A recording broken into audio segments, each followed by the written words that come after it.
to the June Citizens Participation Committee meeting. I'm going to go ahead and start off by calling the roll. So we have Amy Kristen Presson. Here. Gene Croshan. Here. Steve Clevenger. Here. And Drew Smith. Here. All right. Did I miss anyone that's on the line? Jim Beatty. Oh, Jim. Okay. All right. Got you down, Jim. Thank you.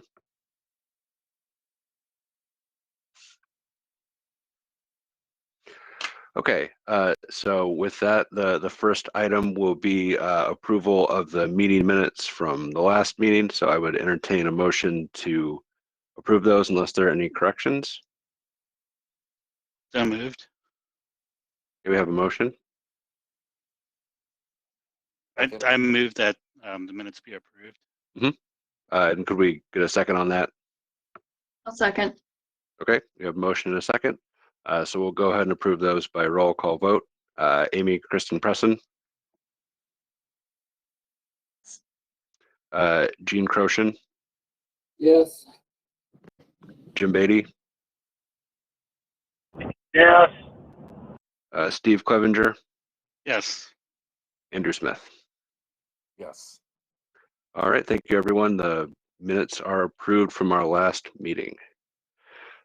So the first item that we have tonight is we're going to go ahead and give a presentation about a project that we think will be of some interest to this committee, the Federal State Partnership for Railroad Grants.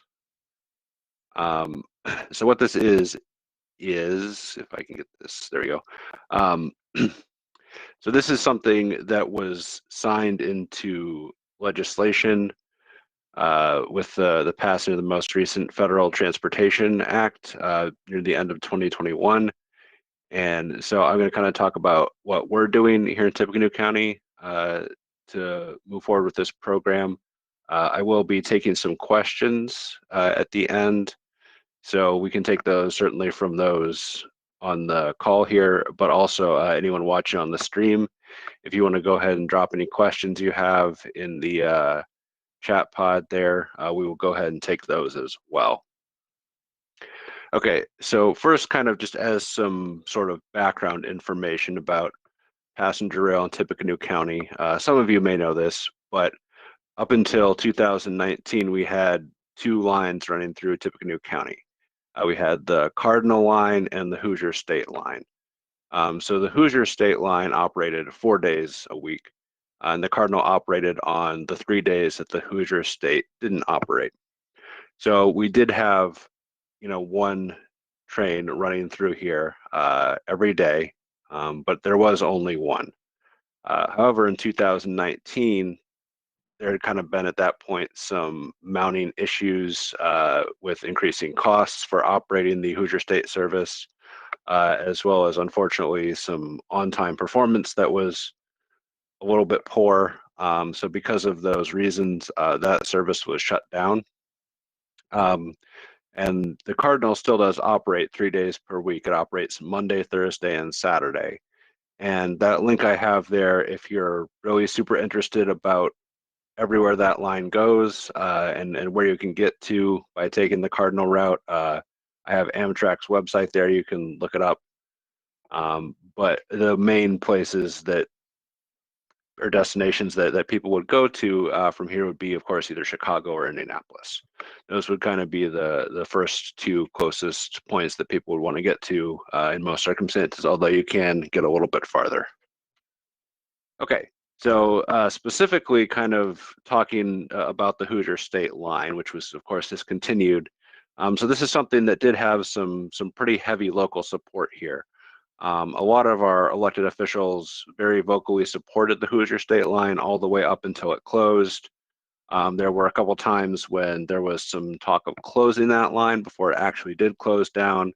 And some of our local elected officials, including the mayors, worked to secure some funding to try to keep it afloat and attempt to improve that service. There was kind of a partnership with NDOT that was formed there to attempt to keep that line running. and that did extend its life for a couple years.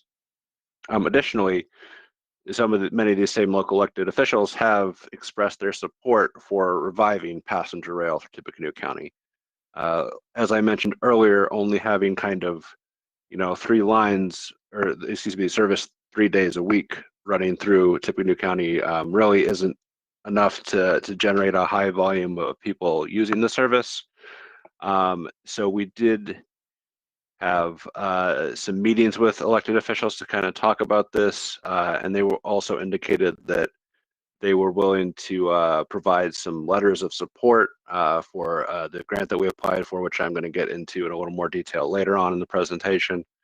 So the main point of this that I want to get across is that this is something that really does have some strong local support from our elected officials, and we're very grateful that they're interested in providing this service that we at Area Plan feels is a little bit lacking, so to speak. It's also supported by the community as well. So it's not just the local elected officials and us at APC, but this was something that was included in our 2050 Metropolitan Transportation Plan. One of the goals involves improving transit service, and additionally, passenger rail specifically has been discussed as an area of need at past CPC meetings. So again, this is something that, there is definitely some community support for. Okay, so kind of continuing to provide some background information, I wanted to talk about some of the other plans that are going on in Indiana. So this is the Indiana State Rail Plan. I've included the link to where you can get the full plan here. It's pretty long, and it is a fairly technical document. I'm going to guess that most people would find it pretty good sleep aid as opposed to compelling reading. But if you are interested, I do have that link there, and I do also have that on my final slide as well, which I will be leaving up during the question and answer period if people are interested in this. So just very briefly, what this plan contains is it does have information for both passenger rail and freight rail. So it does kind of focus on the volume of both of those. So for passenger rail, of course, volume is, how many people are taking trips, and for freight, that's how many tons of freight are going through the state. And then, of course, it also has some information about safety, including potential upgrades to many at-grade crossings and those sorts of things. There is, like I said, a lot of information. It's a few hundred pages. It does also contain some information about current and future infrastructure plans. So specifically about how we can improve the rail infrastructure in Indiana to make it safer, to make it so that trains can safely travel at higher speeds along this corridor, which will allow both for more freight to go through safely, as well as improve the service for passengers who are looking to get to different destinations. So then another report is the Intercity Passenger Rail Conceptual Infrastructure Plan, which you will never hear me refer to it as that because that's way too long. We call it just the Patrick Report because it was put together by Patrick Engineering. So this is something that was completed in November of 2019. So this was kind of in response to the cancellation of the Hoosier State Service that I talked about previously. And really the goal of this plan is to put together some engineering recommendations to improve the quality and frequency of service. So it says, okay, we are lacking the service. What would we need to make it really a much more viable service? What sorts of improvements to the infrastructure that we need? What are the problem areas, the bottlenecks, those sorts of things? It does also include some cost estimates, but I do want to mention that those are pretty outdated due to inflation. So the actual costs of some of the projects that are listed in this report will definitely be higher than what the report says.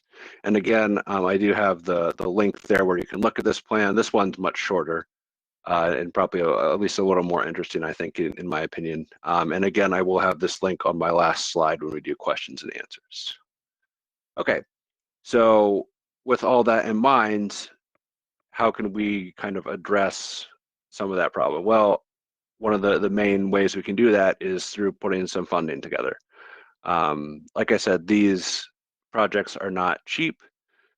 So what we did is we looked into the legislation that was introduced in November 2021, the IIJA, Infrastructure Investment and Jobs Act legislation. And specifically this Federal State Partnership for Intercity Passenger Rail Grant Program, which there is the link to that there at the bottom if you want to see this web page that I've screenshot.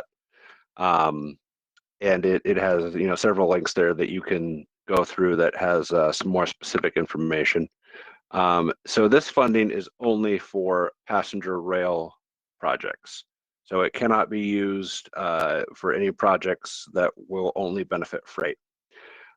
So there is some funding set aside for the Northeast Corridor.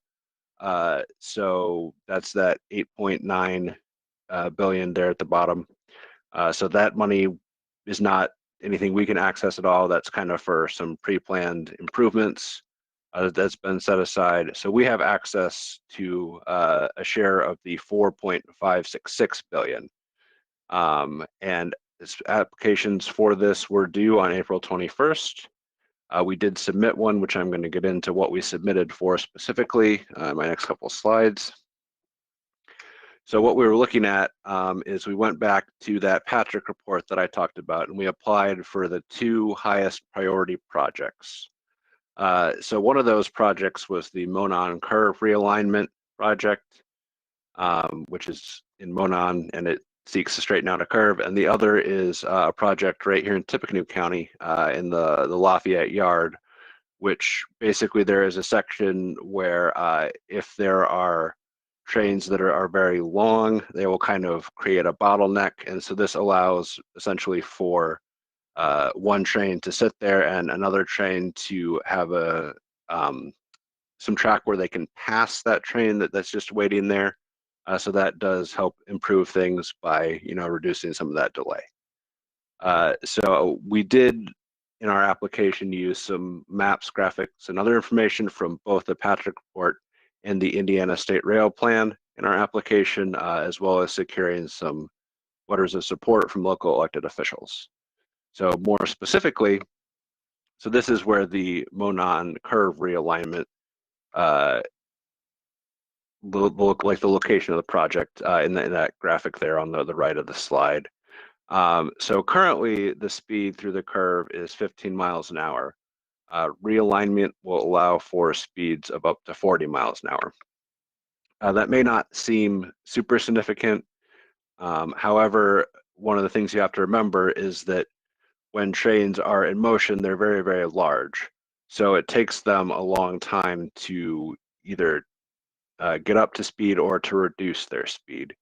So if a train has to slow down for 15 miles an hour to get through the curve, it has to slow down well before that, and then it will take a while to accelerate up to a higher speed after the curve. So that's one of the reasons why this project is significant. Additionally, there is one grade crossing, which is at Market Street in US 421, and it does cross a ditch, which shouldn't be too much of a problem. The Patrick report kind of has some conceptual plans in there, which I'll show you in a second.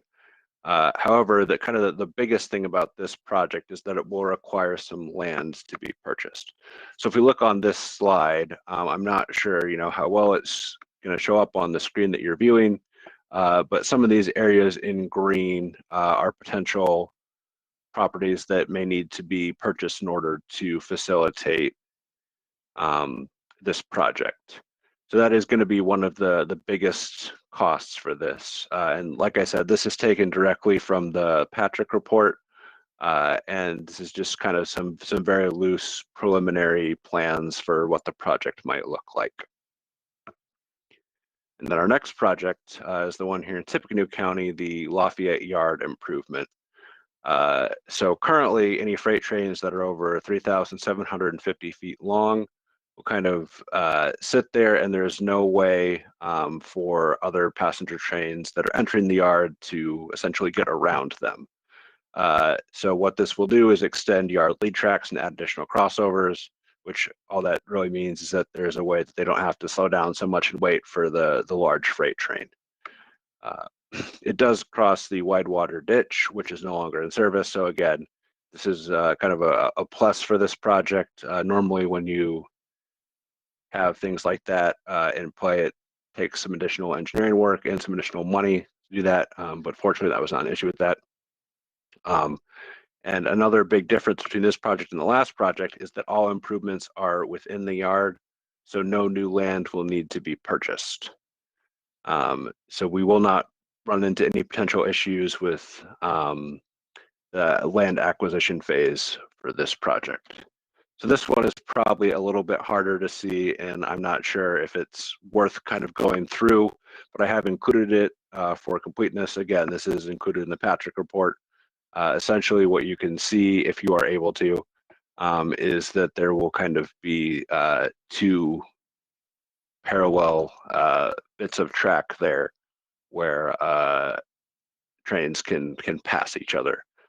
Maybe if you look at the bottom left inset one, that sort of shows it. It is a little hard to see though, I think, because this is kind of there are several pieces of this plan. So again, don't worry too much about it. Essentially, the point is that this will help reduce delays. That's the main takeaway. So then as far as our application that we actually put together, so we did request $24 million for these projects. We were able to secure 14 letters of support, and that did come from a lot of different sources. There was both local and state support. So we have support of the Indiana Department of Transportation.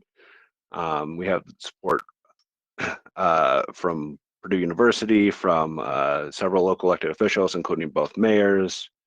And there was a whole long list of all these people that supported it. And I should mention that other support for this project is pretty strong as well. Like I said earlier, we have heard back pretty positive things from everyone who has heard about this application. People are interested in this kind of service. So hopefully we'll be able to get that in place. We did submit on April 21st, which was the deadline. So this did get submitted in time. And as far as when we will hear back about this, it typically takes around 6 months to hear back about a project for one of these grants after you apply for it. So we will see what happens in a few months from now, and hopefully we'll get some good news that this funding has been awarded and that we'll be able to proceed with these two projects. So I did want to talk about just kind of some of the future goals. So ultimately where we're headed with this is we would like to essentially revive the Hoosier State route, so to speak. So this is the map that shows the Hoosier State route that went from Indianapolis to Chicago. And we would like to, like I said, get this back. We are aiming to get daily service with 2 round trips per day, which would be even more than what was provided when the Hoosier State was previously in operation. Additionally, the Cardinal route will continue to operate on its current schedule, so that will not be impacted by that. So there will be a few days where there are actually 3 different trips running through Lafayette here.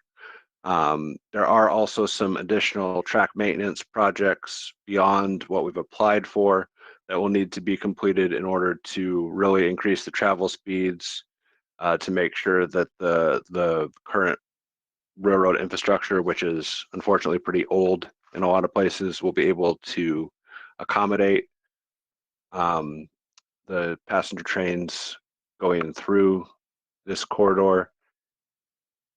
So that is something that, you know, will have to take place after these projects, but kind of the goal of these projects is to plant the flag to get things started, to say, you know, we want to put some investment into these projects, and eventually this will improve the corridor from really all the way down from Louisville up to Chicago.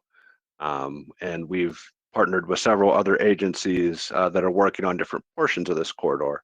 So in addition to what we're doing, the Louisville MPO has kind of taken the lead on some of that southern portion from Louisville to Indianapolis, as well as NDOT.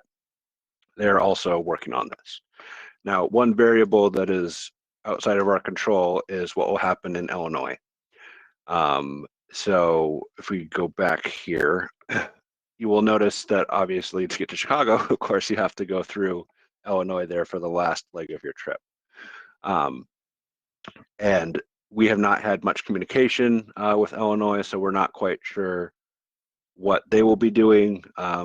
But if we can get some of the improvements in place that we want to get, that will significantly help increase the viability of the service and really make it a much better service that hopefully more people will be able to take advantage of.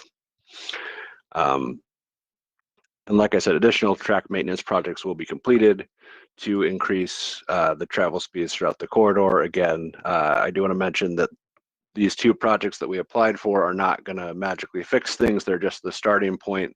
More work does need to be done.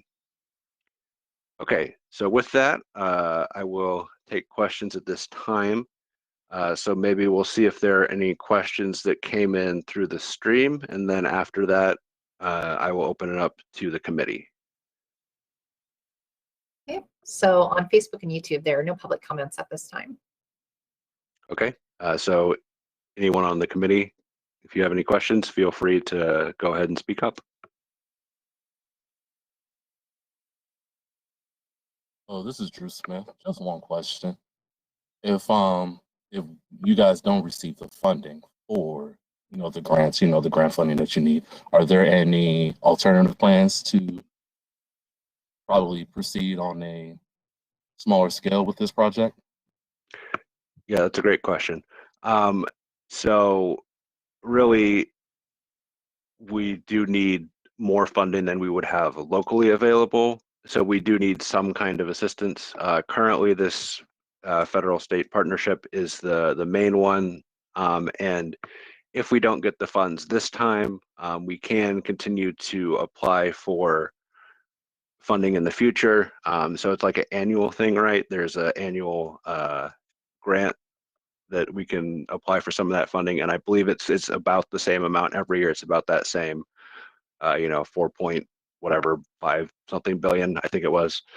And of course, that does have to cover the whole country. But yeah, we can continue to apply for that. And if we don't receive any funding this time, we can go back and look at what we might need to do to make the application more competitive. Whether that would be perhaps getting a little farther along in the engineering process, or reducing the scope like you were mentioning, or just what we would need to make this a reality. But yeah, we would look at that at such time as we would be not approved for funding. So that is something we're considering, but we are just hoping that we will get the funding requested, and that'll be the easy way. But as we know, things don't always work out that way. So we'll have to see what happens. So we'll definitely keep this committee updated when we hear something. Other questions? Tim, this is Steve Clevenger. Mhm. Are some of these projects, you said there are different projects in different communities, are they competing for the same funds, or are they through different funding sources? Yes. So we are the only one that is going for this funding source right now. There is another one that is called the Corridor ID program. So that's the one that NDOT used. So that is a related program that basically that one is saying, we are interested in improving this corridor. We will put some funding toward it in the future. But kind of what they're hoping, they being NDOT, is that we can get some of these projects approved that we're applying for, and then that will kind of be like the starting point to kick things off. And then we'll say, okay, we have a couple, or we have some federal dollars to invest in these couple projects. Now we as NDOT can put some of their funding towards this as well, and start working on some of that track maintenance that I was talking about, if that makes sense. Yep, I just was wanting to make sure that we didn't have like 5 different communities on the same line, all vying for the same dollars. Where Yeah, only that- 1 or 2 are going to get it. Right. Yeah, that's a good question. There was a lot of coordination that took place in order to strategize about all this and get all these parts moving together. I kind of just focused on what was happening here, since I figured that would be of most interest to people watching. So, Sounds good. Thank you.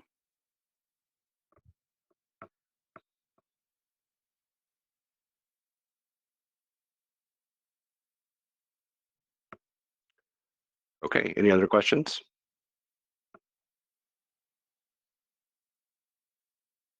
Actually, I have one more tip. That's okay. Yeah, go ahead. Sorry about the bird chirping in the background. They're really happy. They really like this plan too. You know what I mean? Is it?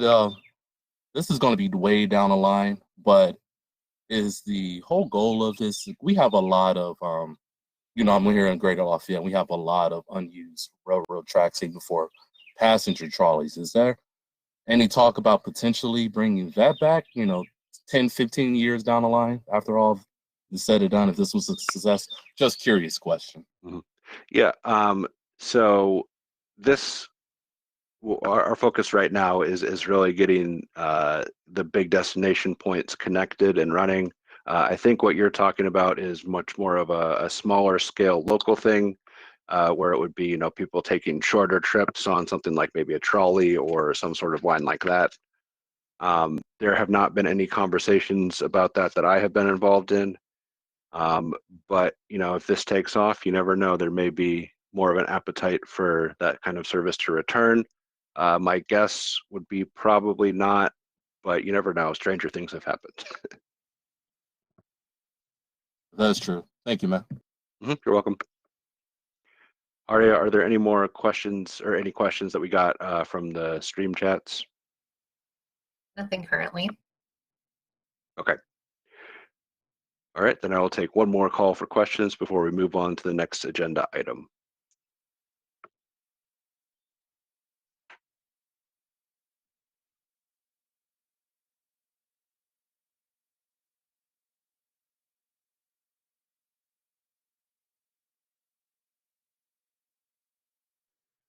Okay, well, hearing none, we'll go ahead and move on to the next thing, which is US Bike Route 37.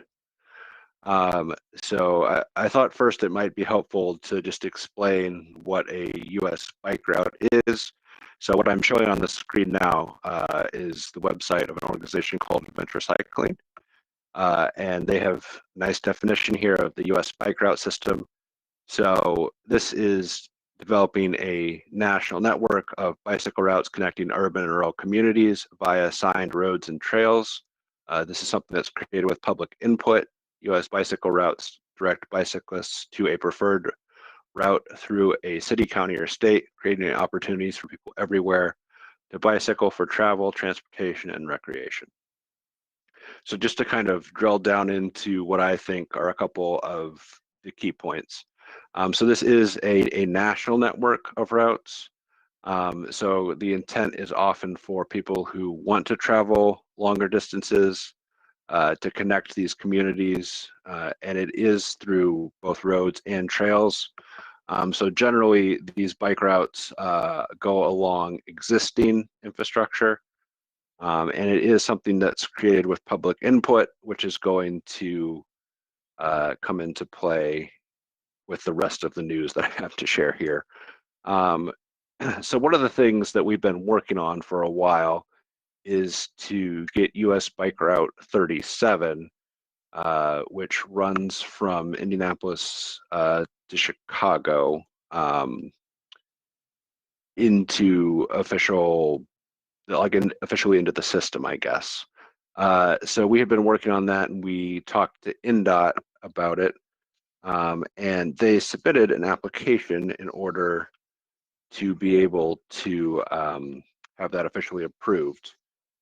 So just briefly, kind of the process for approving this sort of thing, the approving US bike route, is that the DOT for the state will make an application, and that it will go to AASHTO, which is an organization that reviews these, and if it meets all their criteria, they will approve it.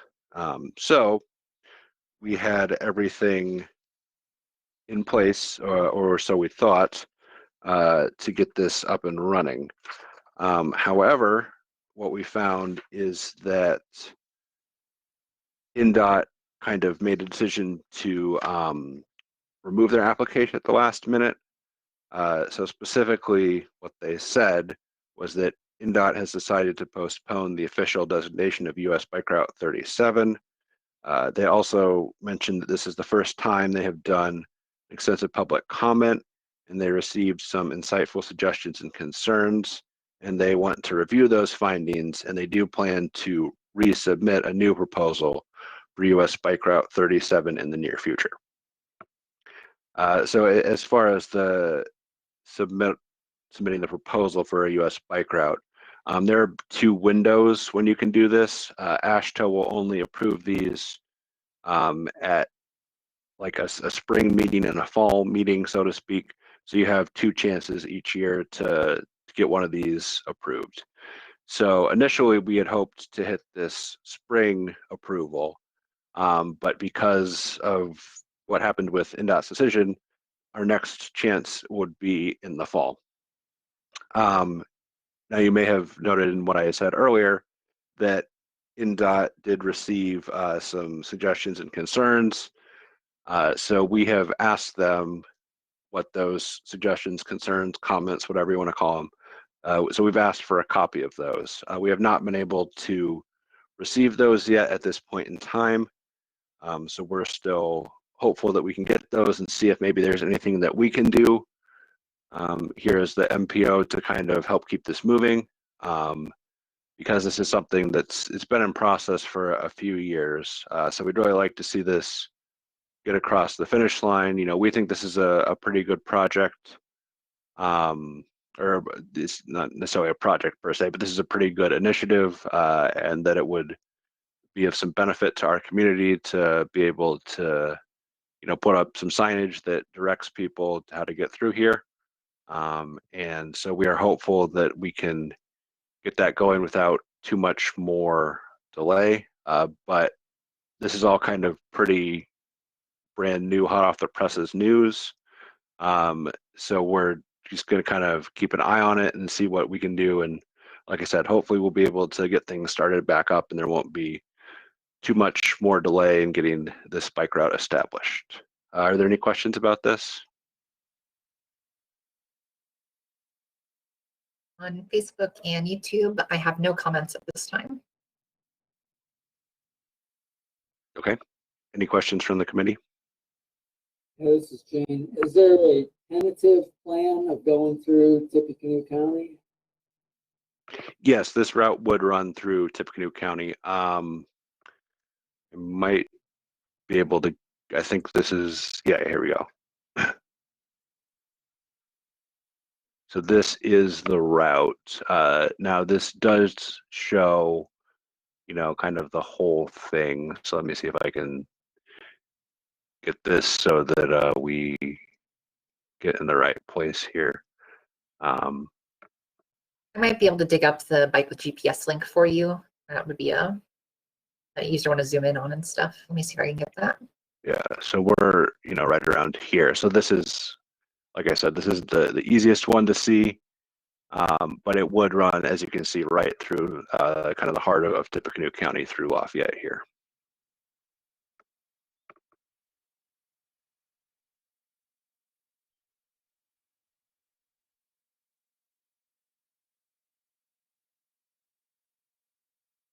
Any other questions?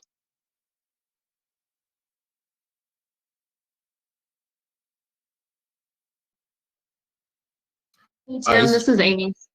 Go ahead, Amy. Thanks. Yep. Thanks. Sorry, Jer. I'm just wondering how this would impact other trail projects in the area. Yes. So the good news is that by this bike route not being designated, it doesn't really impact the trail projects themselves. Those will continue to proceed as planned. However, some of the routes, are along roads. And additionally, the signage is the really important part that would be added. And so it's something that's really, I guess I'm going to call it more of a service to bicyclists, especially those who really want to ride longer distances. So a lot of the people who use US bike routes are specifically taking bike trips. So you do tend to get some people who are, going on longer trips for recreational purposes. Of course, it's not exclusively limited to those people. Kind of the idea is that the routes that are good for those people might also be good for local cyclists as well, taking, shorter trips or maybe just, getting out to stretch their legs, whatever. But yeah, really what would be missing is the ability to officially put up some signage that designates this as an official route, as well as getting it in the GPS system that Aria was talking about. Makes sense. Thank you. Yep. We had another question, I think. Hi, No, this is I Drew. posted Just a link. oh, go ahead. No, go ahead. I know you have no idea what some of the concerns were, but you have any educated hypothesis? Not saying that you are saying that's what the concerns are, but in your opinion, do you have any guesses? Yeah, that's a very good question. We were honestly a little bit blindsided by this. We had sort of thought that we were to the point where everything had been addressed. The only thing I can imagine that might be a concern would be perhaps something about some of the sections of the road that were chosen might be unsafe. Maybe people felt that there were maybe high speeds that the traffic was using along that, so the routes that were selected weren't suitable for bicycles, or maybe they felt that there was a lack of trails along some segments, again, making it so that bicyclists would have to take an unsafe route. So my best guess is that it has something to do with safety. But like I said, this did kind of blindside us. And, because it does run through other areas besides just Tippecanoe County, these issues might not even be here in Tippecanoe County. It's entirely possible that maybe they're closer to Indianapolis or closer to Chicago. We don't know. So that's kind of why we're trying to determine what the comments were, so we can see, again, like I said, if there's anything that we can do to help move this forward.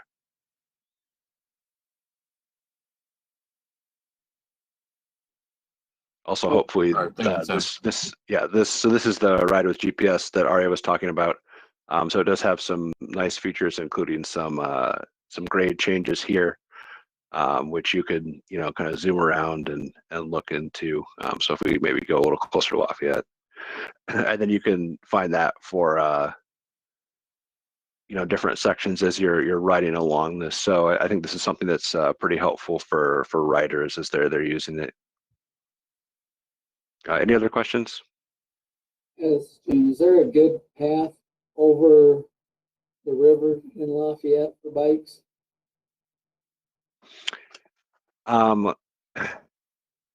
We believe we have identified one. Let's see if I can zoom in here.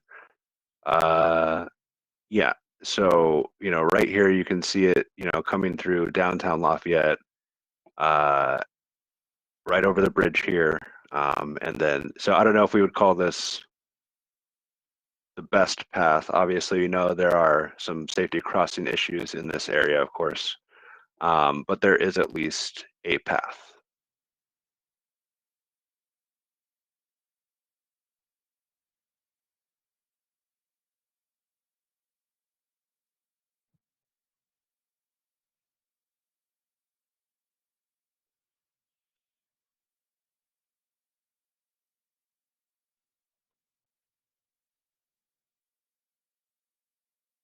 That path is using a bridge that's not there? Or is that? No, I believe that's it's the pedestrian bridge.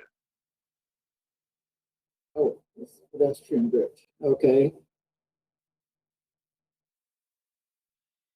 Yeah, and then of course, some of the issues then might come in when you're trying to navigate around, the roundabouts. Because as you can take the ramps to kind of get up and down the pedestrian bridge.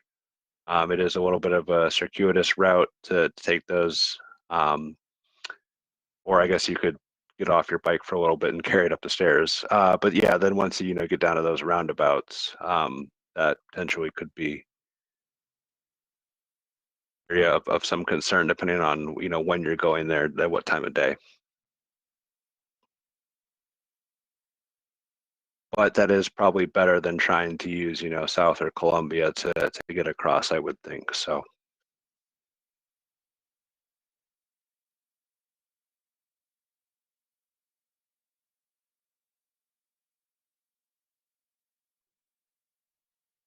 This is Stephen. You would think as they redevelop the levee that they might put a trail rather than trying to use State Street. right, yeah.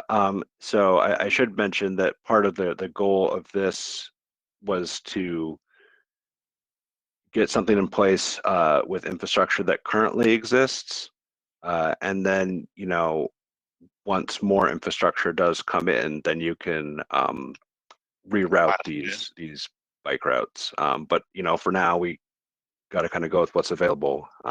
Yeah, understand. Which is which is this.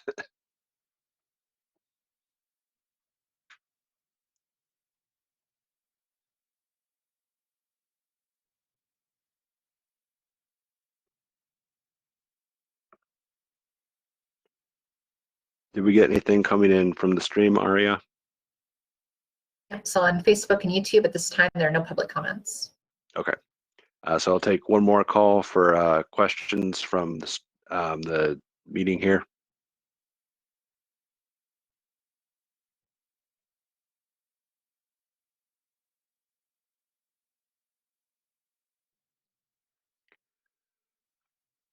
All right. Hearing none, then we'll go ahead and go back to the regular agenda. So that was our last official item. But if there are any other questions, comments, or suggestions that we missed, we'd like to open the floor for those now.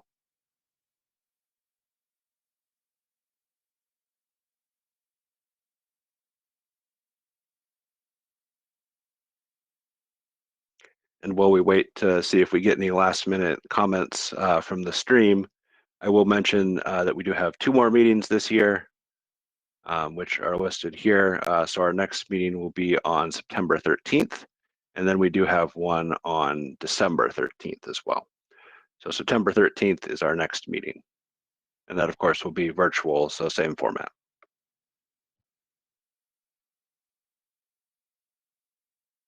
I have a question. Yeah, go ahead. So what's your biggest hope from both of these programs or projects? What's your biggest hope for either of them or both of them? Sure.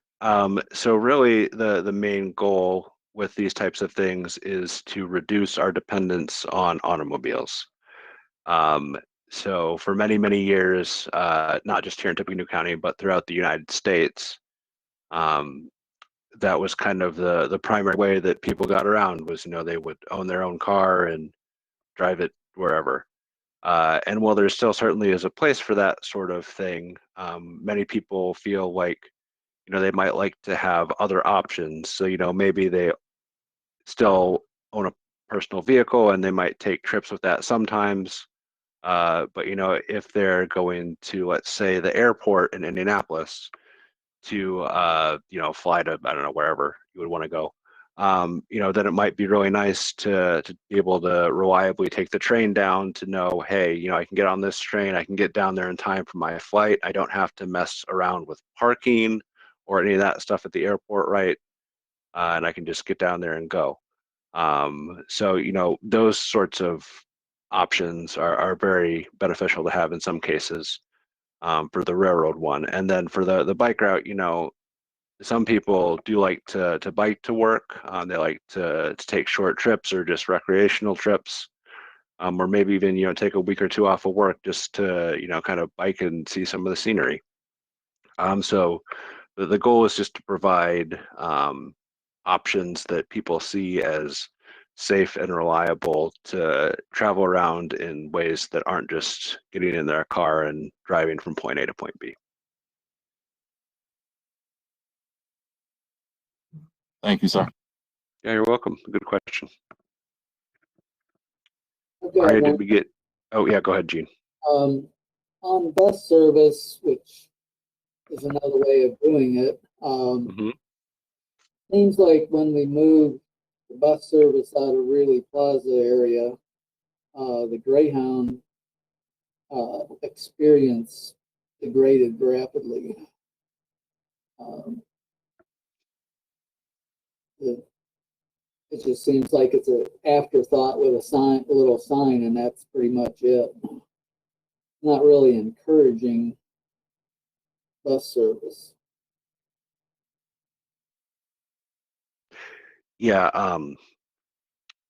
that definitely is a challenge to get that intercity bus service to, you know, take you the longer distances. I will say that I have not had too much communication with them. Most of the communication with transit providers, specifically bus transit, would be through City Bus, which of course is, you know, just operating locally, not as much playing the same game as Greyhound is that you're talking about. So I don't know too much about what their thinking is.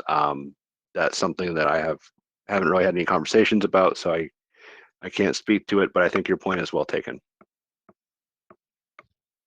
And if I could interject here real quick, on the APC website, we have a brochure about various different transit options that are available in the county. So, you know, City Bus or Greyhound or other providers like Area 4, I think, and there's a number of other private providers of bus or taxi services. So there may be an option that's not Greyhound that works. I don't know. I haven't looked recently. So